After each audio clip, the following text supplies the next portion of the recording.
नमस्कार, personal finance show में आपका स्वागत है। आज हम इस कार्यक्रम में बातचीत करने जा रहे हैं इन्वेस्टमेंट्स के तमाम विकल्पों पर। कार्यक्रम में पार्टिसिपेट करने के लिए मुंबई स्टूडियो में मौजूद हैं प्रकाश रंजन सिन्हा, जो कि डायरेक्टर हैं नर्चर इंडिया के। आपका स्वागत है कार्यक्रम में प्रकाश साहब। धन्यवाद। व्यूअर्स को बताते हैं कैसे वो इसमें हिस्सा ले सकते हैं। प्रश्न आप हमें मेल और SMS के जरिए भेज सकते हैं। moniguru@zeenetwork.com पर आप अपने प्रश्न भेज सकते हैं। ये ईमेल आईडी है जिस पर आप अपने प्रश्न हमें मेल कर सकते हैं, और SMS भेजना चाहें तो सेव लिखते हुए डिटेल्स 57575 पर भेज दें। प्रश्नों का हम इंतजार करेंगे। पहला प्रश्न हम दिल्ली से शामिल कर रहे हैं। ये सवाल MK कॉल्स आपकी तरफ से है। स्क्रीन पर आइए सवाल लेते हैं और इनसे हम बात भी करेंगे। कॉन्टैक्ट एस्टैब्लिशमेंट से हो रहा है। ये है इनकी तरफ से सवाल, एज 46 और इनका जो प्रेजेंट पोर्टफोलियो है जिसमें इन्होंने कुछ टॉप परफॉर्मेंस का भी मेंशन किया है। अराउंड अबाउट इनका जो 16,000 पर मंथ का इन्वेस्टमेंट जा रहा है, और इनका एक सेकंड पार्ट भी है क्वेश्चन का जिसमें इनका इनफैक्ट कुछ गोल्ड स्कीम्स में भी इन्वेस्टमेंट हो रहा था। कॉल साहब, आपका स्वागत है। आपका जहां तक हम प्रश्न देख रहे हैं उसमें कुछ टॉप परफॉर्मर्स भी हैं। एग्जैक्टली आप क्या चेक करना चाह रहे हैं? जहां तक आपकी शिप्स जा रही थी गोल्ड स्कीम्स में, वो अभी एज ऑफ नाउ कंप्लीट हो चुकी हैं? हाँ, नहीं, अभी मैंने एक्चुअली सिप का इन्वेस्टमेंट बंद कर दिया है जी। फंड्स को मैंने रिडीम नहीं किया है, बट इन्वेस्टमेंट बंद की है। ओके, मतलब फर्दर और आप उसमें एडिशनल इन्वेस्टमेंट, फ्रेश इन्वेस्टमेंट नहीं कर रहे हैं? Since March 2013 I have stopped payment of SIPs. Right. और आपको हम इस पर राय दिलवाते हैं। आप चेक करना चाह रहे हैं पोर्टफोलियो किस प्रकार से है। ये स्क्रीन पर आपका पोर्टफोलियो है। इसमें हम देख रहे हैं कुछ अच्छे परफॉर्मर्स भी हैं और इनका जिस तरह से जो परफॉर्मेंस रही है वो भी आपके समक्ष होगी। और प्रकाश साहब, आप इसमें किस तरह से देखना चाहेंगे? इनका ये जो प्रेजेंट पोर्टफोलियो है इसको हम दो पार्ट्स में डिवाइड करना चाहेंगे। पहले गोल्ड स्कीम्स को हम सेपरेटली आपसे राय लेंगे, लेकिन इसको आप किस तरह से इसमें रिजेक्ट करना चाहेंगे? ये जो इन्होंने स्कीम जो सेलेक्ट किए थे ये बिल्कुल ही बहुत अच्छे फंड रहे हैं, मैं बोलूंगा। लेकिन एक चीज देखिए, इनको इन्होंने जो बोला कि मैंने SIP बंद कर दिया है, मैं इसका वजह जानना चाहूंगा।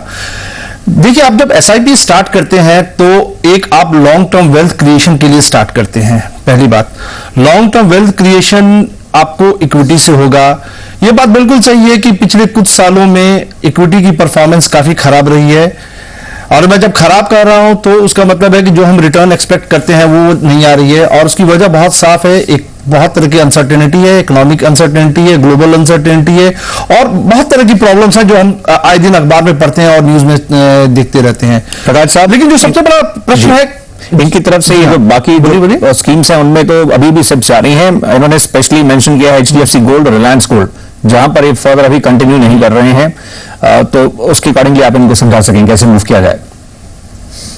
ना, बिल्कुल। देखिए, गोल्ड फंड में इन्होंने अगर SIP बंद किया तो वो सही किया है, क्योंकि मैं आज किसी को सुझाव नहीं दूंगा कि गोल्ड के अंदर एक वॉलेटिलिटी है। और दो चीजों का वजह से मैं आपको ये मना करूंगा। पहली बात, आज रुपये और डॉलर की जो आप जो देख रहे हैं इक्वेशन, वो बहुत ही अजीब सी स्थिति में है। हमें पता नहीं कल को डॉलर और स्ट्रांग होगा, वीक होगा, क्या होगा पता नहीं। और करंट अकाउंट डेफिसिट की भी अगर आप पोजीशन देखिए तो वो भी एक अच्छी स्थिति नहीं है। तो ये दोनों स्थिति को देख के मैं अभी फिलहाल तो, अगर इन्होंने बंद कर रखा है तो ये एक सही निर्णय लिया है जी। अच्छा, और ये जानना चाह रहे हैं इसको भी ये रिडीम भी कर लें, मतलब ये फ्रेश इन्वेस्टमेंट तो नहीं कर रहे हैं? ये जो ओवरऑल जिस तरह का इसमें न्यूज फ्लो रहा है, जो डिस्करेज किया गया है इस फंड पर गवर्नमेंट के एंड से भी, ये और जो पूरा सिनेरियो है इस समय, उसके बीच में आप इनको कैसे समझाना चाहेंगे? कैसे इसको लेकर आगे मूव कर सकते हैं? देखिए, गोल्ड में शॉर्ट टर्म में वॉलेटिलिटी रहेगी और प्राइसेस नीचे भी जा सकते हैं। लेकिन अगर इन्होंने गोल्ड सिर्फ अगर एक प्राइस के बेसिस पे, अगर रिटर्न के बेसिस पे अगर इन्होंने इन्वेस्ट किया है तो बिल्कुल निकल सकते हैं। लेकिन अगर इन्होंने एक लॉन्ग टर्म एसेट के हिसाब से देखा है, या इस तरह से देखा है कि कल को ये गोल्ड को अगर फ्यूचर में अपने बच्चे की शादी में या किसी और पर्पस के लिए यूज करना चाहें तो रह सकते हैं। राइट। और ये जो बाकी इनकी जो स्कीम्स हैं उनमें आप कैसे देखेंगे इसको? आप HDFC टॉप 200 के परफॉर्मेंस को भी रिसेंटली जिस तरह से है उसको आप कैसे एनालाइज करेंगे? देखिए ये जो सारे फंड है वो सब एक समय था, ये सब टॉप फंड्स हैं। मैं इनके चारों फंड में बिरला, फ्रंटलाइन और मैं जो दूसरी फंड है मैं उसको बोलूंगा रखने को। एचडीएफसी टॉप 200 के बारे में मैं एक बात बोलना चाहूंगा। उसकी फंड की परफॉर्मेंस पिछले 1 साल 2 साल से अच्छी नहीं हो रही है, और वजह अभी अगर आप देखिए उनके पोर्टफोलियो में, तो उन्होंने बैंकिंग का लगभग 25% उनके पोर्टफोलियो में है कंसंट्रेशन, जो कि और बैंक अभी इस वक्त अच्छा नहीं कर रही है। तो ये एक बहुत बड़ी वजह है इनके पोर्टफोलियो के डिप होने का। शॉर्ट टर्म में बैंक अच्छा करेगा, ये भी एक डाउटफुल चीज है। तो मैं तो सुझाव इनको ये दूंगा कि बेहतर हो अगर एसआईपी बंद कर दें या निकल कर ये किसी और अच्छे फंड में स्विच कर जाएं। एचडीएफसी टॉप 200 की मैं बात कर रहा हूं। बाकी फंड ये अभी कंटिन्यू कर सकते हैं या वेट एंड वॉच में रख सकते हैं।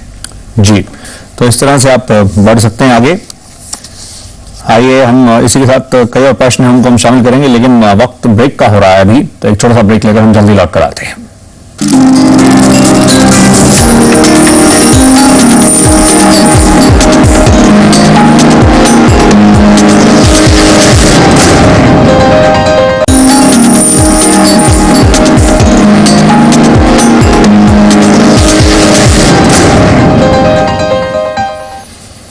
Welcome back. आइए सवाल जवाब के सिलसिले को आगे बढ़ाते हैं। प्रकाश रंजन सिन्हा साहब आज मौजूद हैं, जो कि नर्चर इंडिया को रिप्रेजेंट करते हैं। अगला प्रश्न ये शामिल करेंगे। अगला सवाल कोलकाता से है। ये प्रश्न आईसीआईसीआई अप्रूव पर है, life stage pension advantage plan पर इनका ये सवाल है, और इन्होंने जानना चाहा है, मिस्टर गोयनका इस समय हमारे लाइन पर मौजूद हैं, कि इसके साथ आगे कैसे बढ़ा जाए। गोयनका साहब, पहले तो आप हमें बताइए, आप इसके साथ क्यों बढ़े आगे? आपके हम एज देख रहे हैं सर, 63 ईयर्स। इस उम्र में आपने इस ऑप्शन को क्यों चूज किया? गोयनका साहब, आप लाइन पर हैं? ये समय हम आपसे जानने की कोशिश कर रहे हैं, क्योंकि आप सीनियर सिटीजन हैं और ये जो प्रोडक्ट्स रहते हैं ये बेहद लॉन्ग टर्म के लिए हैं। आपने इस ऑप्शन को जो चूज किया था, क्या एग्जैक्टली आपकी तरफ से होमवर्क रहा, क्यों आपने इसको ऑप्ट किया? लग रहा है संपर्क इनसे प्रॉपर्ली स्थापित नहीं हो पा रहा है। लेकिन प्रकाश साहब, आप कैसे मतलब देखेंगे, इन्होंने ये जो कॉल ली है, अब इससे सोच रहे हैं आगे कैसे बढ़ा जाए, पर इनिशियली क्या इनको बढ़ना भी चाहिए था इसके साथ कि नहीं? देखिए, प्रोडक्ट में कभी कोई कमी नहीं होती है। आपको जब सेलेक्ट करना है कोई प्रोडक्ट, तो आपको अपनी स्थिति देखनी होगी, और उसके अंदर जो बहुत बड़ी चीज होती है आपकी एज। तो मुझे लगता है एट इनके एज पे ये प्रोडक्ट सुटेबल नहीं है। दूसरी बात, बहुत सारे लोग एक ट्रैप में आ जाते हैं, जैसे इसके अंदर अगर प्रीमियम एलोकेशन चार्जेस नहीं, जीरो है, तो लोगों को लगता है शायद कोई चार्जेस ही नहीं है। बट शायद इनको पता है या नहीं पता, मैं बताना चाहूंगा कि जो इस फंड के अंदर एडमिनिस्ट्रेटिव चार्जेस है वो 0.9% पर मंथ है, और फंड मैनेजमेंट चार्जेस है जो 1.35 है। अगर आप ये दोनों को जोड़ लीजिए तो आपको बहुत ये ज्यादा हाई कॉस्ट प्रोडक्ट हो गया है।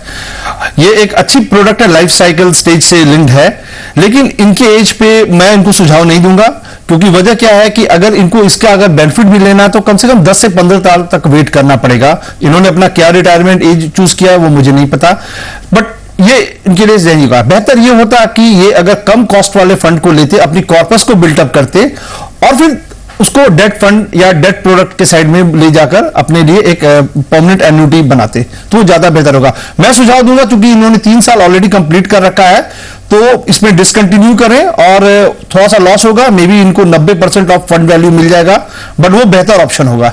जी, तो आपके लिए इस तरह से बढ़े। और वैसे आप जनरली जब भी किसी भी प्रोडक्ट को चूज करें, आप देखें आपका गोल क्या है, क्यों उसको लेना चाह रहे हैं, उसको एक्सप्लोर करें और ऑप्शंस को स्टडी करें, और फिर कॉल लें, क्योंकि जब भी इन्वेस्टमेंट करें तो काफी देख परख कर ही करें, तो वो ज्यादा बेटर है, और फिर उसको रिव्यू भी करते रहें आगे चलते हुए। आइए अब अगला प्रश्न हम शामिल करते हैं। कोलकाता से समीरन बैनर्जी जी की तरफ से सवाल है, और इन्होंने मेंशन किया है, ये भी ऑलमोस्ट रिटायरमेंट के नजदीक हैं, 59 ईयर्स, मार्च 2014 में रिटायर होने वाले हैं।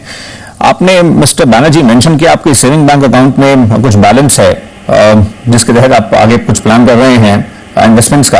ये प्लीज बताएंगे क्या आप जानना चाहते हैं, कितना टाइम देना चाहते हैं इन्वेस्टमेंट को, क्या एग्जैक्टली प्लान है? आपने शॉर्ट टर्म कहा, शॉर्ट टर्म क्या एग्जैक्टली, क्या कैसे डिफाइन करते हैं आप बैनर्जी साहब? बैनर्जी साहब प्लीज बताइए, आप अपना प्रश्न बताएं। हेलो, हाँ क्या जी बोलिए। सवाल वही था कि करीब 2.5 लाख उसमें सेविंग में है। हेलो जी, हम सुन पा रहे हैं। आप इसको कितने समय के लिए इन्वेस्ट करना चाहते हैं, कितना समय आप दे सकते हैं इन्वेस्टमेंट को? 1 ईयर। सिर्फ 1 साल के लिए आप इन्वेस्टमेंट प्लान कर रहे हैं।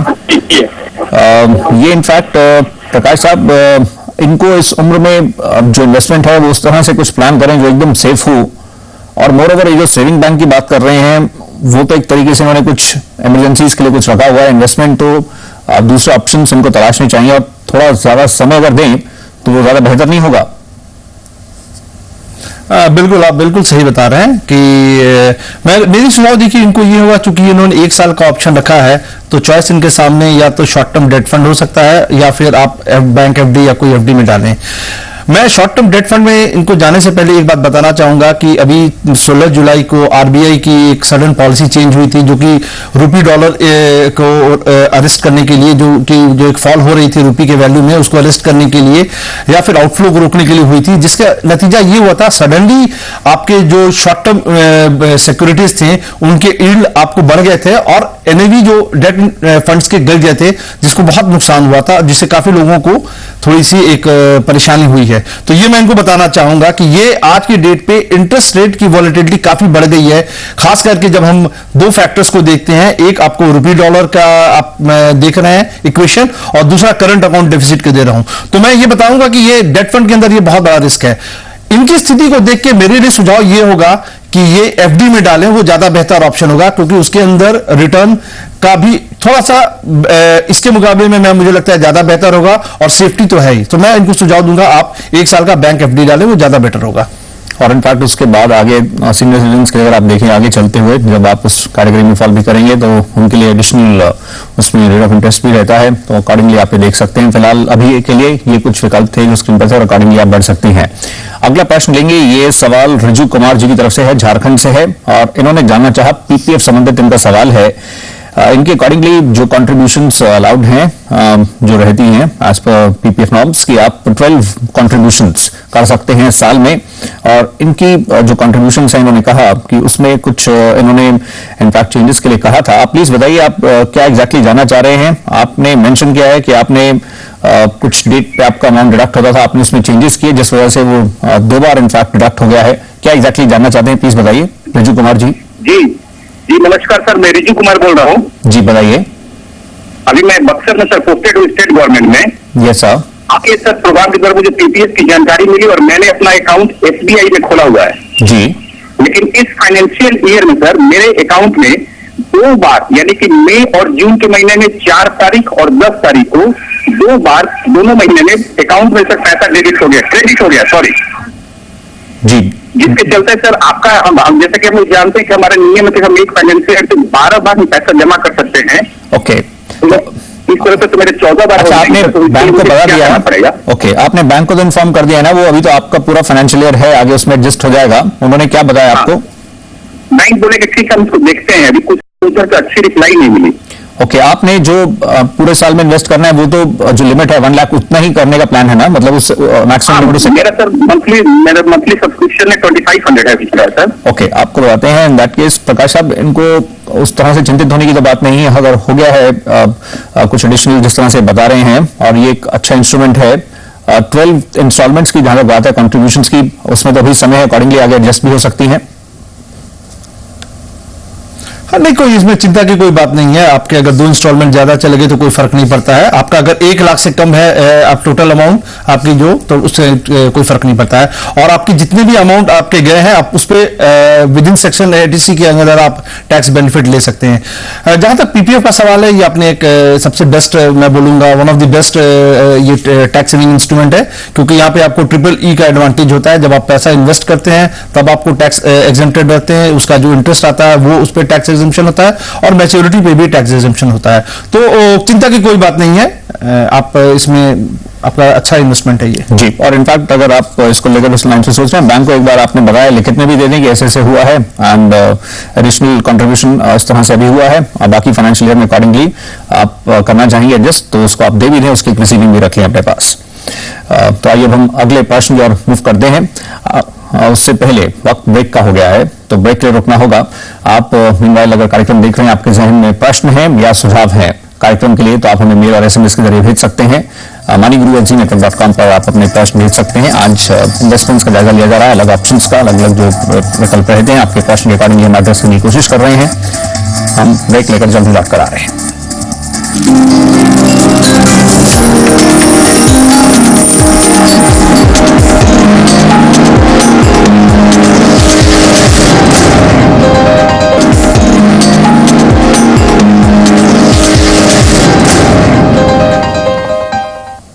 Welcome back. आज बातचीत हो रही है इन्वेस्टमेंट्स के तमाम विकल्पों पर। आइए अब हम अगला प्रश्न शामिल करेंगे।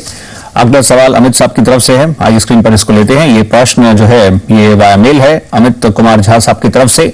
इन्होंने ये प्रश्न सिलीगुड़ी से भेजा है और ये जानना चाह रहे हैं, और ये फाइनेंशियल प्लानिंग करना चाहते हैं पूरी कंप्लीट, और बहुत अच्छी बात है। मिस्टर झा गवर्नमेंट स्कूल में टीचर हैं, इनकी 30,000 पर मंथ की सैलरी है, और इन्होंने कहा इनकी वाइफ भी इनफैक्ट प्राइमरी स्कूल में टीचर हैं और उनकी 15,000 सैलरी है। इसके अकॉर्डिंगली ये पूछना चाह रहे हैं आगे किस तरह से बढ़ा जाए। प्रकाश साहब, आप इनको स्टेप बाय स्टेप ये पूरी फाइनेंशियल प्लानिंग में कैसे हेल्प करना चाहेंगे, टर्म प्लान से लेते हुए इंश्योरेंस के रिक्वायरमेंट्स, मेडिकल भी, एंड फिर जो इन निवेश के विकल्प रहेंगे कैसे कदम बढ़ाया जाए आगे। सबसे पहले देखिए, फाइनेंशियल प्लान में आपका एक इनकम है और आपकी एक्सपेंसेस है जो कि मंथली एक्सपेंसेस है, तो आपके पास एक सरप्लस जनरेट होता है, वो क्या है आपको वो आइडेंटिफाई करना पड़ेगा।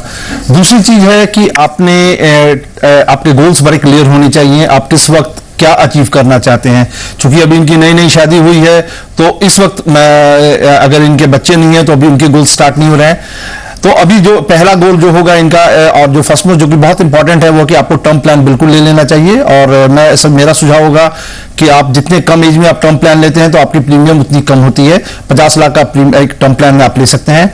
घर आपका है या घर आप लेना चाहते हैं वो आप एक विचार कर सकते हैं। अगर घर आप लेते हैं तो उसमें आप और आपकी वाइफ दोनों को एक टैक्स बेनिफिट मिलता है, आपको प्रिंसिपल अमाउंट पे भी और उसके इंटरेस्ट कंपोनेंट पे, और दोनों सेपरेटली भी ले सकते हैं।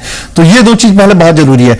और आपके लिए बहुत जरूरी है कि आपको कम से कम 4 से 6 महीने का एक इमरजेंसी फंड आपका होना चाहिए, जो कि आप या तो सेविंग बैंक में रखिए या तो लिक्विड या लिक्विड प्लस जैसे इंस्ट्रूमेंट में आपके होने चाहिए, जो कि कभी इमरजेंसी हो तो आप उस पर आप डिपेंड हो सकें। उसके बाद आप एक लॉन्ग टर्म इन्वेस्टमेंट क्या सोचिए, जहां पे कल को आपका बच्चा का पढ़ाई और आगे उसकी करियर वो आपको देगी, और रिटायरमेंट प्लानिंग, ये दो बहुत इंपॉर्टेंट चीज होता है। तो उसके लिए आप अच्छे जो long term diversified equity fund में आप इन्वेस्ट कीजिए। हालात आज अच्छे नहीं है, इसलिए लोग बहुत सारे डिस्करेज होते हैं इक्विटी फंड में डालने के लिए, लेकिन चूंकि आपका आगे से 10 साल 15 साल का आप पीरियड देख रहे हैं, तो बिल्कुल आप पॉजिटिव रहिए और अच्छे प्रोविडेंट फंड में आप डालिए।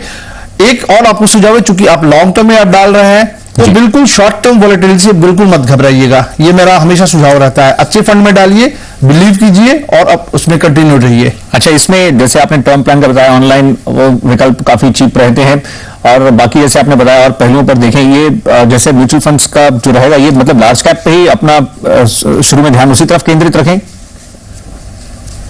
नहीं, लार्ज कैप में मैं इसलिए सजेस्ट करता हूं क्योंकि देखिए जो आज इकोनॉमी जब बहुत खराब होती है और वहां तो उस हालत में आपको लार्ज कैप ही ज्यादा स्टेबल परफॉर्मिंग होगा। मिड कैप और स्मॉल कैप में आपको नहीं अच्छी, पोर इकोनॉमी में अच्छी नहीं करती है। जब इकोनॉमी बहुत तेजी से भागती है तब वो हो सकता है लार्ज कैप से ज्यादा आगे बढ़े। तो आज की हालात को देखते हुए मैं तो हमेशा सुझाव दूंगा इनको लार्ज कैप में बढ़ते हुए। और सबसे बड़ी जो चीज है कि आप एक कॉर्पस बिल्डअप कर रहे हैं, तो जैसे आपने डिसाइड किया कि मैं 5,000 हर मंथ अगर इन्वेस्ट करूंगा तो उसमें 5,000 पे जरूर स्टिक कीजिए। साल 2 साल बाद आप फंड स्विच कर सकते हैं, वो अलग चीज है, बट 5,000 आपका जो है, जो आपने अमाउंट फिक्स कर रखा है, वो आपका रहना चाहिए हमेशा स्टेबल। आइए हम आखिरी प्रश्न शामिल करेंगे। डॉक्टर इंद्र सिंह जी की तरफ से सवाल है। आपका स्वागत है डॉक्टर सिंह। आपने मेंशन किया है आप इन्वेस्टमेंट को प्लान कर रहे हैं अपनी बेटी के लिए जिनकी उम्र है 8 इयर्स। तो अभी सर एज ऑफ नाउ अभी तक कोई आपने इन्वेस्टमेंट्स की हैं उनके लिए? आपने कुछ इस प्रकार से जो आपकी इन्वेस्टमेंट्स हो रही हैं? अभी सर मेरे पास सिर्फ एक LIC है, और इसके अलावा और कोई ऑप्शन नहीं है। मेरे पास LIC है sir, I think Jeevan Anand के नाम से LIC है। ओके, तो ये जो आपका 2,000 रुपीज पर मंथ का है वो, राइट। अभी जो आप इन्वेस्टमेंट प्लान कर रहे हैं इसमें आप कंट्रीब्यूट कर सकते हैं 5,000 रुपीज पर मंथ, और इसमें कवर इंपॉर्टेंट नहीं है, बेसिकली इन्वेस्टमेंट की मुझे मैक्सिमम रिटर्न हो after 10 year when my daughter pass out after school. Okay, आपको बताते हैं प्रकाश साहब, इसमें इस श्रेणी में आप कैसे बताएंगे ये इंपॉर्टेंट है हायर एजुकेशन के लिए, और आगे तमाम खर्चे और हैं, आगे मैरिज एक्सपेंसेस वगैरह, आप इनको किस तरह से विकल्प इनके समक्ष रखना चाहेंगे? क्या म्यूचुअल फंड के रूट से ही बढ़े, या इनफैक्ट क्योंकि जो चाइल्ड ड्यूलिप प्लान्स हैं वो भी लॉन्ग टर्म के लिए होते हैं, उनको रेगुलेटर की तरफ से इन्वेस्टर फ्रेंडली बनाने की कोशिश की गई है, उस तरफ भी देख सकते हैं, क्योंकि ये लॉन्ग टर्म प्लानिंग है। आप दोनों को कैसे वे करके इनके समक्ष रखेंगे? नहीं, देखिए, मैं पहले तो इन्होंने जो बोला कि एक जीवन आनंद है, अब ये जो जीवन आनंद इन्होंने क्या सोच के लिया मुझे नहीं पता। हमेशा आपको इन्वेस्टमेंट और इंश्योरेंस दोनों को अलग अलग नजरिए से देखना पड़ेगा। गलती बहुत सारे इन्वेस्टर करते हैं कि वो एक ही प्रोडक्ट में दोनों देखने की कोशिश करते हैं, और उसका नतीजा क्या होता है कि आप ज्यादा कॉस्ट पे करते हैं। तो मैं हमेशा ये बात बोलूंगा, ये कॉस्ट जो बहुत इंपॉर्टेंट चीज होती है, जो कि आपको ध्यान देना पड़ेगा। जहां तक इनका एक लंबे अवधि तक का है ये इन्वेस्टमेंट, और ये अपने बच्ची की पढ़ाई और उसके आगे की शादी और उसके लिए ये सोच रहे हैं, तो बेटर होगा कि ये आपने जैसा मैं बोला, अगर इक्विटी लिंक यूलिप भी है बट कॉस्ट उसमें ज्यादा है, जबकि आप अगर आज म्यूचुअल फंड में डालते हैं तो कॉस्ट बहुत कम है। लंबे अवधि में क्या होता है कि पावर ऑफ कंपाउंडिंग प्ले करता है। तो आज आपका अगर 100 रुपया अगर इन्वेस्ट हो रहा है और 90 रुपया इन्वेस्ट हो रहा है, तो ये 10 रुपया जो नहीं इन्वेस्ट हो रहा है, ये कहीं ना कहीं आगे जाके आपको बहुत बड़ा फर्क क्रिएट करता है। तो ये समझना बहुत जरूरी है। तो मैं हमेशा सुझाव दूंगा कि आप इक्विटी लॉन्ग टर्म अच्छे फंड में कीजिए, जो कंसिस्टेंट परफॉर्मर है, जिसकी शॉर्ट टर्म में वॉलेटिलिटी ज्यादा नहीं हो, ये रहेगा। और जो एक बहुत जरूरी है कि आप ये फंड को हर दिन ट्रैक ना करें। एक बार अच्छे अपने फंड सेलेक्ट कर ली देख समझकर, तो फिर उसमें आप थोड़ा फेथ रखें और रेगुलरली इन्वेस्ट करें। ना कि आप अगर फंड परफॉर्म खराब करना शुरू किया तो आप स्विच कर सकते हैं, बट बंद ना करें इन्वेस्टमेंट करना। तो ये मेरे को इनको सुझाव होगा। और जो अच्छे फंड्स हैं, मैं बोलूंगा यूटीआई लाइफस्टाइल है, यूटीआई एमएनसी है, आईसीआईसी ब्लू चिप है, तो ये सब कुछ अच्छे फंड्स हैं जो देख सकते हैं। Right, all the best. इस तरह से आप बढ़ सकते हैं। इतना ही समय था। प्रकाश रंजन सिन्हा साहब, शुक्रिया कार्यक्रम में पार्टिसिपेट करने के लिए, धन्यवाद। आज के लिए बस इतना ही। कल हाजिर होंगे तो बातचीत होगी लोन मार्केट पर। नमस्कार।